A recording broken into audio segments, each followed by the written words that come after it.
Okay.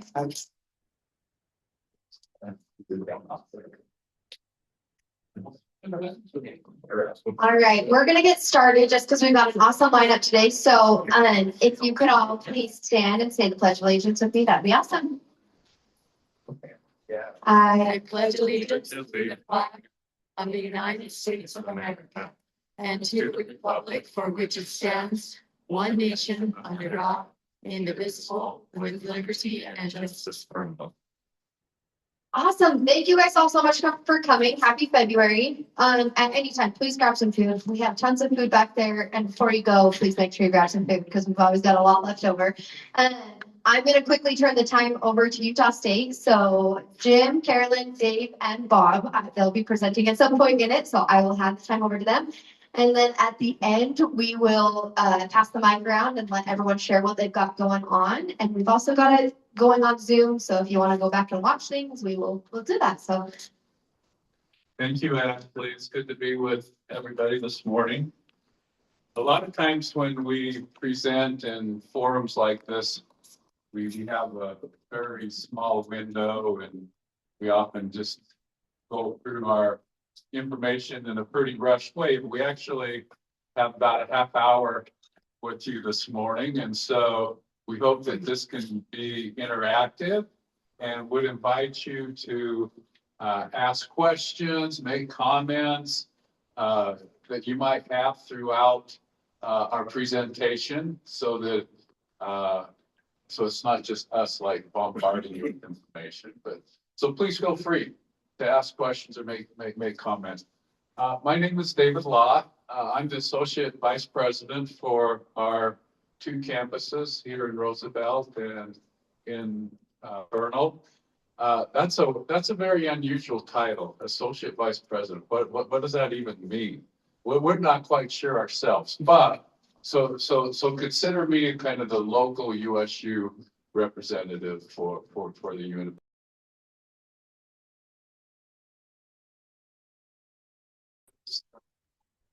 The director and also over our student services, Jim Lamuth is our coordinator for, he coordinates all of our coordinators and oversees a lot of the programming at USU. And then Carolyn, and we'll all be sharing information with you.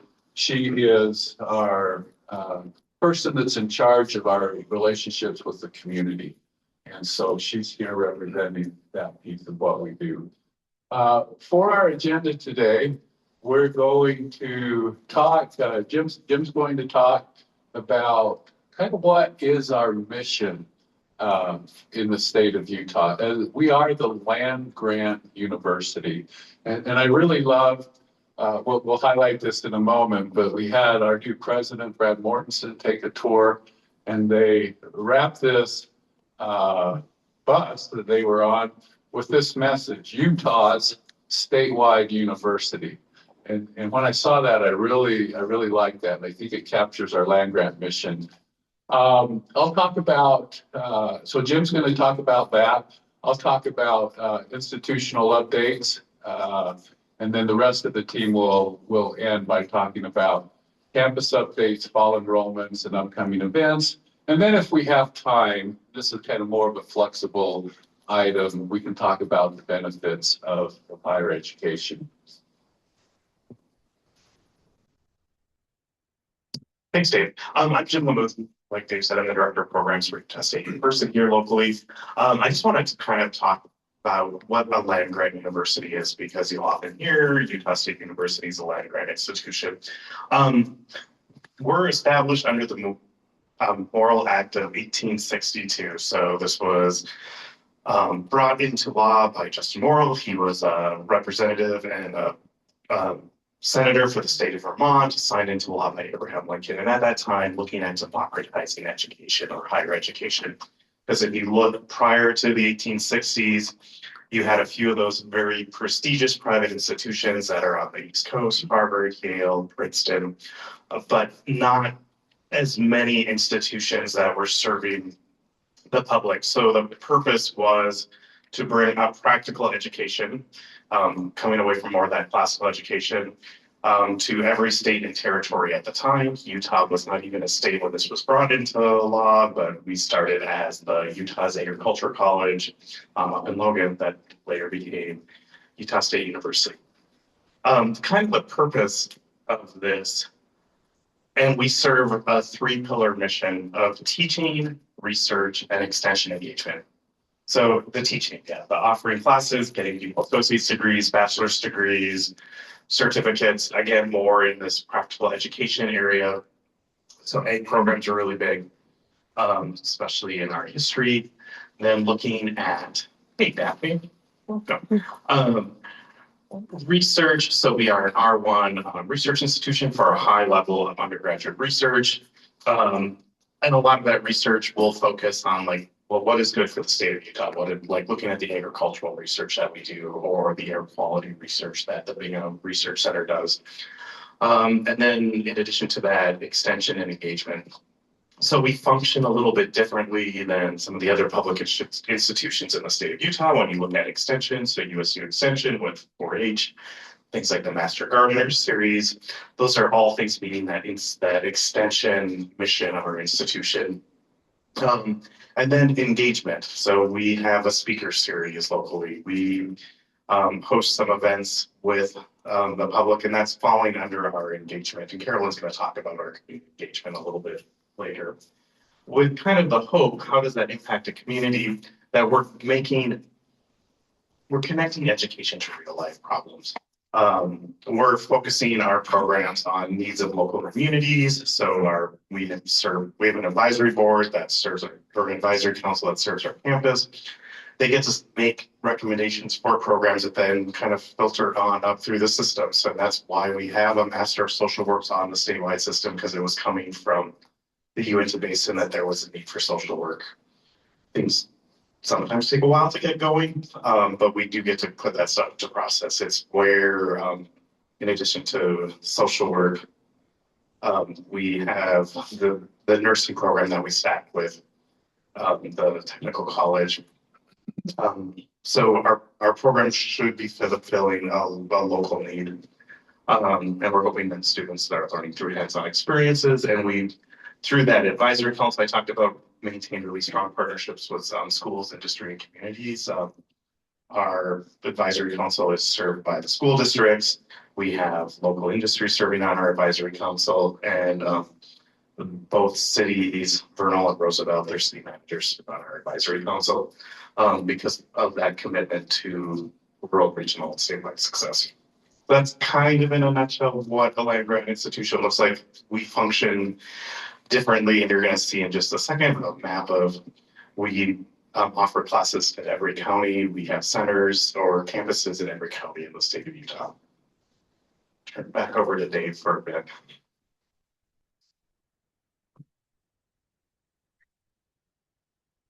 Yeah, so just to give you some updates, as you may be aware of, Brad Mortensen is our new Utah State University president. He's the 18th president, and he replaced Al Smith, who was in an interim role, who replaced Betsy Cantwell, who took the same position at Washington State University.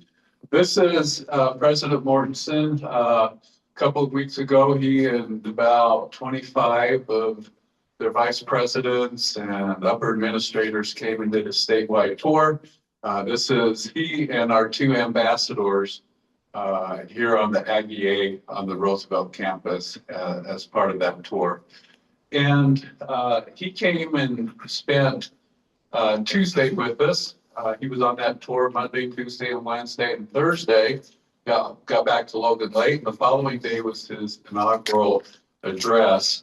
And his first priority as our president was the statewide campus system. He was really excited and just sees a lot of opportunity for growth, for innovation, to really take and really benefit the communities through Utah State's presence. Another thing that is really big at Utah State right now is the Center for Civic Excellence. In the two legislative sessions ago, the state challenged Utah State to come up with and redesign general education. And we're kind of the pilot program for the state. And so we'll be looking at all the general education courses and really with an emphasis on civic discourse, intellectual freedom, primary text, and durable civic skills. So part of what the mission of this is to try to help our students learn those skills to navigate a very polarizing atmosphere that often prevails when difficult issues are brought up and discussed. And so to be able to do that in a civil way, in a way that helps us move forward and become less polarizing. So we'll see that, and that's currently being designed, and it will we'll be piloting some of those courses this fall. So I'm gonna just update you. One of the fun projects that we've been involved with is the Central Cove Preschool as part of the Uinta School District. And as Jim mentioned, in our emphasis as helping communities, we have local leadership on our advisory council. And about 3 years ago, in one of these meetings, we were just having an open conversation, and I highlight this example because I think it really illustrates the point that you never know when a conversation or an idea is going to take root and really grow into something. And I think I look around this room and I see all the leadership here. I'm sure many of you can relate to this, where you're like invited to a meeting and you're like, oh, do I have to go? Is it really worth my time? And certainly we all feel that way sometimes, but this is a good reminder that you never know what important things come out of our interactions with each other. And so we were sitting on this in our advisory council 3 years ago, and Guy Collett, many of you will know Guy. He's a very strong community member over on the Vernal side, and he lives in Vernal. His daughter Anna Bird and Randy Bird live in the Hancock Cove, and they've enrolled their children in the Little Aggie preschool here on the Roosevelt campus. And as part of that program, Guy actually went through that program when he was a student here, so he's very aware of it. But as part of that program, they have a grandparents' day. And looking around this room, so some of you have attended that grandparents' day event at the preschool. And we were in this room, and Guy said, why do we not have the Little Aggie program in Vernal when it's being so successfully ran on the Roosevelt campus? We kind of looked at each other and like, that's a good question, Guy. And Rick Woodford, who is the superintendent of the Uinta School District, he said, this is an interesting conversation because we are at a critical point where we need to figure out what we're going to do with our district's preschool, Central Cove. We're in an old dilapidated building that's falling down. It has all sorts of physical structure issues with it. And so he said, I would like to really pursue this with you. And as we continued having discussions about that, we all felt very strongly that Central Cove should be located on our USU property in the Vernal building. And it took us about 14 months to run this through all the high levels of deeding land and things like that.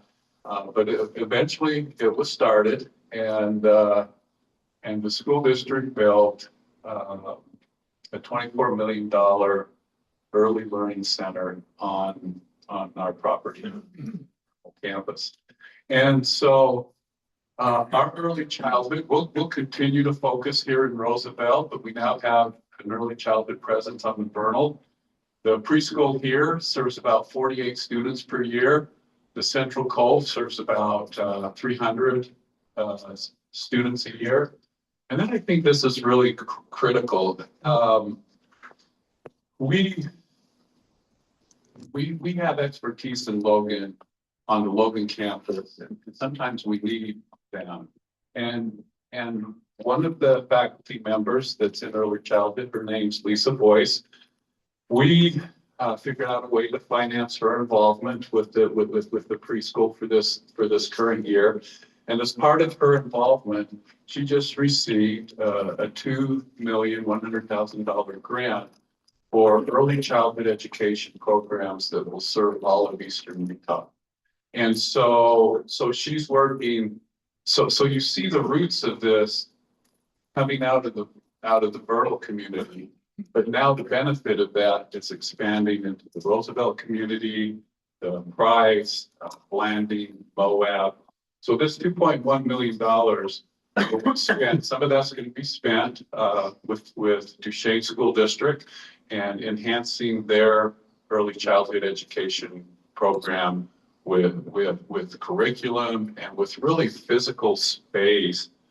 When you go in, if you ever have a chance to go in and, I'm sure some of you have grandchildren, just watch a 3-year-old or a 4-year-old and just watch how they interact with this world.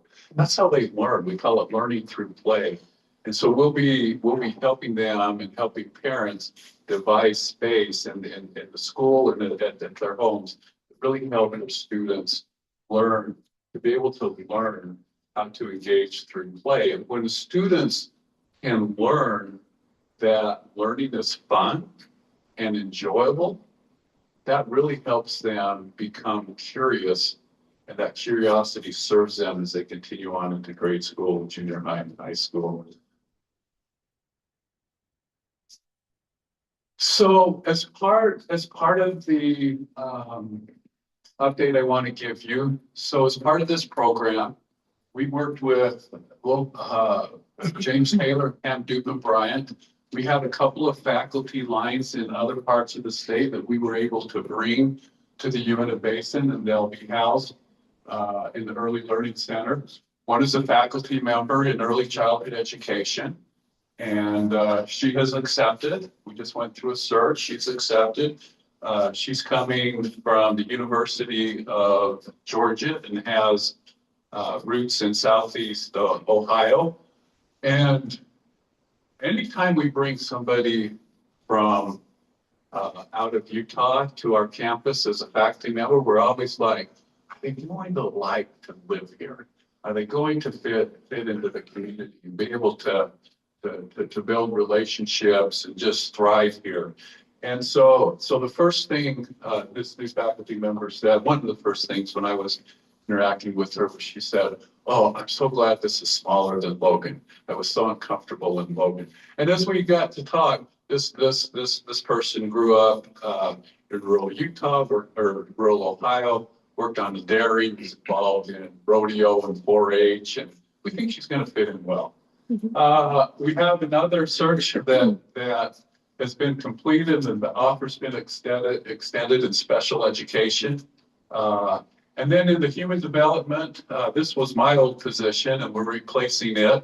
And this person will be housed in on the Roosevelt campus. And we're going to emphasize one of the requirements of this position is that they're a licensed marriage and family therapist. And on the Logan campus, we have a thriving marriage and family therapy program. They have about 120 people apply each year, and they accept 8 because of accreditation and supervision requirements. So this is an opportunity, and this will be our first time of trying to expand that program into rural Utah. And we really think that one of the discussions we had as we were working on this was, is it going to compete and hurt the social work program that's thriving here?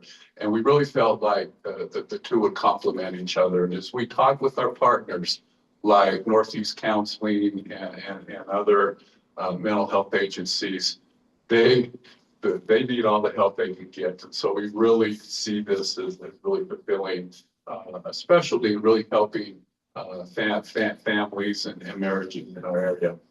A wildlands, we're also be getting a wildlands faculty member. Many of you will remember Rich Etchberger, Mark Chinawith. He actually left us to go back home to New York. And so we'll be highlighting that. And then one of the things that's probably really interesting to this group, 2 legislative sessions ago, the state provided funding for 9 engineering faculty members.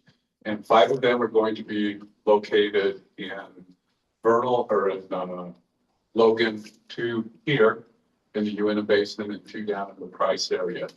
And so the 2 faculty members who will be located here will be focused on traditional energy. We're looking for ways with Daphne and them to expand business opportunities here locally. And they'll also be part of Seth Lyman's research group to really look at environmental issues and air quality as well. And so as that engineering program expands, the hope is that then it can expand into other really needed areas, especially like civil engineering and mechanical engineering, so that our students can get those degrees locally. Now, as I say that, I want to be really transparent.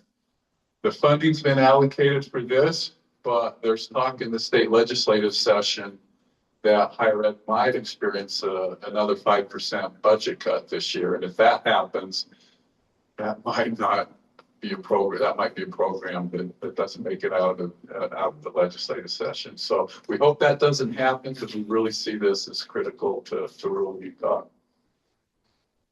All right, Jim. Okay.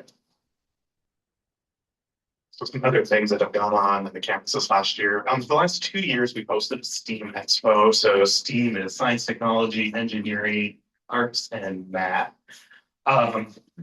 They're geared, the STEAM Expo is geared for middle school students, 5th grade to 8th grade. It's been here on our Roosevelt campus. The first year we did this, we had 1,100 students over the course of 2 days come and visit and walk through our campus, visiting about 35 different exhibitors, some of whom are in this room, and we thank you for your participation in that. This last fall, we went up to 1,300 students, had 40 exhibitors, and these include, like I said, businesses, members from industry, faculty members from across the state coming and talking about one specific area. We were able to bring on the Utah Arts Council this year to kind of fill that arts part of the STEAM Expo. And this is our biggest event that we do on a yearly basis. And it's been incredible to see 1,500 or 1,300 students walking around our campus, engaging with different aspects within STEAM. Wrong way. With that, I'm going to invite Bob Peterson to come up here. We're going to look at some fall enrollment numbers, and Carolyn's going to be handing out their report to all y'all. Thank you, Jim. Daniel, thank you for inviting us here. You and Ashley, we're happy to be here and report from USU. What a beautiful facility. I mentioned to Daniel, what's it been, 10 years? No, it's like 3. I said, well, that's how much I've heard about what's going on here, I suppose. If there's one takeaway you have from this meeting, you heard it right here from Dr. Long. To learn, you need to play. So our folks at USU are going to do a lot more playing, and hopefully learn from our playing. We want to show off our fall enrollments. Every year, the school asks us to take a snapshot. It's always at the end of the fall semester. And so here it is. We came up with the snapshot some years ago. You got it on your desk. So it shows, and pardon my voice while I experience a cold, the enrollment on the top left. You look right now, we have 834 students. If I were to ask you that before looking, I wonder how many of you would have guessed we have that many students here. Does that surprise you a little bit? That does count quite a few, several hundred almost 400 students in our high school classes. So high school students in the UNA Basin can attend, and we have 377 that fall count that attended classes. Aren't we really happy about that? I was talking to the commissioner back here and his support of our high school students taking advantage of those early classes without paying tuition. That includes those numbers from graduate and undergraduate. They can change over time, but look at the last few years. In 2023, we had 789, 823 in 2024, and 834. So there's a little bit of growth there. And in this case, it was through concurrent enrollment. First generation students. We're 50% almost in first gen students, which means if you're attending and your parents didn't receive a degree, you're a first gen student. I'm a first gen student. My parents went to college, but they didn't finish. And I hate to say they didn't finish. It's like me being a Life Scout, never obtaining an Eagle Scout, right? There was certainly learning involved in those years, but for the sake of counting enrollments, first gen students are those whose parents did not receive a degree. But that's staggering. And in our rural area, you'd almost expect that from a lot of us and transit communities that we are. People moving in, sometimes in the oil and gas field, they're not having higher degrees, and so their kids are not either. The race and ethnicity is listed there, almost 4% Native American, Hispanic, Latino, 7%. The age is interesting. Under 18, that takes in most of our concurrent population. But next to that, the age group between 18 and 24, that's our largest group. So 29%, that used to not always be the case. We used to take in 30, 35-year students returning back to school. Now we're seeing more of the traditional age students staying here. Why do you think that is? Why are our children staying here longer? Any guesses? Cost. Cost? Can't afford to go anyplace. They can't afford to go anywhere else. So they're in mom and dad's basement, right? And they get to enjoy Sunday meals. So I think a lot of that is, I think that this generation, it's not as big of a thing to stay and take advantage of living at home and saving some money, hopefully. And so I think that's widespread. We're happy to see that, or we try to have activities and things associated with them to make it a real college experience. And then you see the other age groups that are mentioned there too. Graduation rates, going backwards, we had 145 last year. 137, 142, 127, 124. So 125, 145 is what we used to graduate. It wasn't that long ago that Dave and I saw us meet the 100 mark. So we're doing well in the graduation rates. And another stat that's not there, students are taking less time to graduate here than they have before. What used to take 5 to 7 years is more like 4 to 6. So they're graduating more like a traditional college student would be. So they're taking more credits, more than just maybe 1 or 2 classes at a time. Also, we want to point out our scholarships.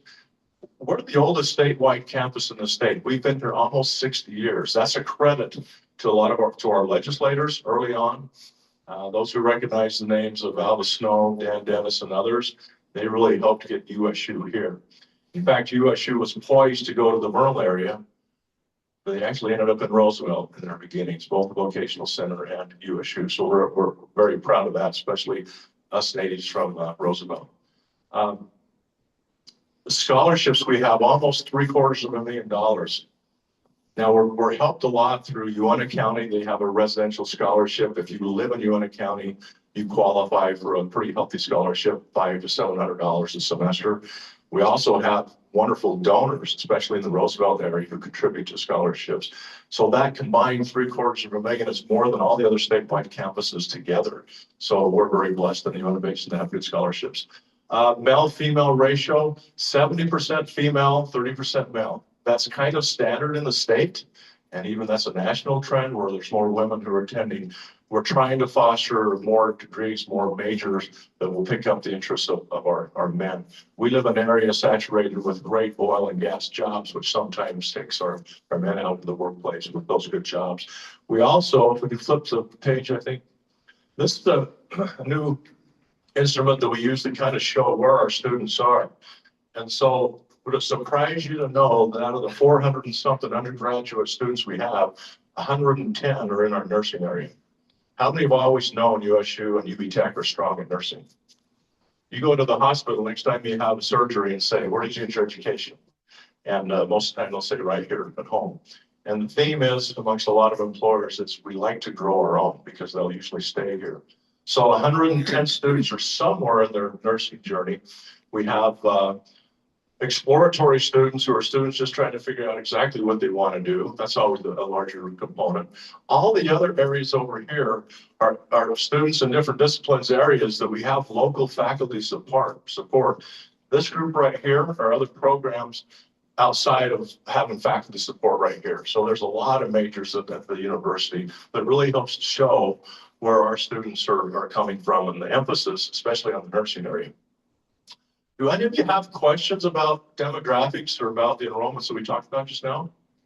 Does any of this surprise you, or did you find it appealing? Sold you, right? Jim? And whenever we look at numbers, I kind of like to look at, well, where have we been? So 834 this fall, and it's a little hard to see undergraduate students, graduate students down here. 11-year average, 814. So we're sticking with our average. Some years are higher, some years are lower. When we were looking at this, we're like, what was happening here? Why did we have about twice the amount of graduate students that we had? Well, oil dropped in 2014, 2015, 2016. Here are your unemployment numbers. So unemployment went up, people went back to school. For the most part, until we see this little peak in 2020, people kind of stayed away from school for a bit and we're rebuilding post-COVID. And I bring this up because, we make this report, we look at the numbers, we have this dashboard up until day 15 that we're kind of always looking to see where we're going to be, where we're not going to be. Did the things that we tried to implement the year before impact us? And then we find some of the biggest impacts we have no control over. We don't have control over what happens with the oil industry, impacting our whether unemployment is good or bad in the basin. We don't have control over major pandemics. So there are things that we can control, things that we cannot control that will impact our enrollment numbers, but it's why we like to also throw the average up to see where we've been for the last decade. With that, I'm going to let Carolyn talk about a couple events that have been going on. Oh, okay. Awesome, thank you. Okay, well, first of all, how are you guys feeling this morning? Pretty good? Yeah, you're happy that you're here. There's breakfast over there. Hopefully all of you have had some of that. And thank you to Ashley for inviting us here to share some of the exciting things about USU. And I just want to say, I absolutely loved working for USU, and my job as community engagement and campus mentoring coordinator makes that really fun because I get to be with all of you. That's why I like my job and because of the great people that I work with. And so today when I got to see some of you come in that I knew, and it always excites me because usually when I go to some kind of event or meeting or something, I'm always like, oh, wow, I know more people now because I didn't grow up here. I know a lot of people from here did grow up here. As we drove into town, Bob, he's like, well, Carolyn, that's where I was born. Well, Carolyn, that's where my grandparents lived. I sat on the porch and did these things. And I just want to tell you and say from my heart that, so I moved into the basin 5 years ago. I had been living on the Wasatch Front for about 12 years before that and had a completely different speaking career, different things. And so I didn't know if I was going to be welcome here or how that was going to go. And I just want to say, to your credit, you guys are awesome. And I have felt so loved and welcomed and cared about from the day that I came here. So thank you for being that kind of people. And so part of what I get to do is I get to do events, and I get to figure out what helps the community. So I know a lot of you know Preston, I think Cadlick, is that right? Anyway, he works with Parks and Rec and doing fun things for the community. So he has Winterfest that he and his team create opportunities for the community to have a better January than they usually would, right? Because sometimes January is a little rough. So one of the things that we did with him and was we just recently did a pickleball and well, you can do disc golf when it gets a little warmer, but, we did pickleball and hot cocoa night, and that was really fun. And we had a lot of people come out for that. And we plan on doing that next year and other times as well. We also like to support him. He'll be actually on the radio, I think the 22nd. So listen to USU&U on KBEL, is that right? For that, and that'll be talking all about Roosevelt. So, okay, so that's pickleball because we have courts available, and on this flyer, if you want to do that, there is a little QR code at the bottom where you can reserve your spot. So go and enjoy that over in our Roosevelt building. And then tonight, this is the flyer on your table for Lori Haslam coming to speak. That is actually tonight. It is over in Vernal, but I'm telling you, it would be so worth it if you guys came to see her speak. She's talking about mental health and basin resources. And I know sometimes that's not something that we want to discuss, but honestly, we need to talk about it because not only Utah has one of the highest mental health challenges going on, and here in the basin, it's double to triple that experience. And so that's something that we're all dealing with. Everybody since COVID, we've all had mental health challenges since COVID, right? So it's not something with a stigma anymore. We need to talk about it so we can get better, right? So we can help each other. And honestly, she, like when I read her bio, I mean, I know a lot of people know her like from the governor's office, I believe, is that right? Mhm. Yeah. But when I read her bio was talking about her different children that have had cancer and been paralyzed, and one of them that has had serious mental health challenges. I mean, that's somebody that's going to be talking to you from their heart more than just, career wise. So please come. It's at 7 p.m. It's free.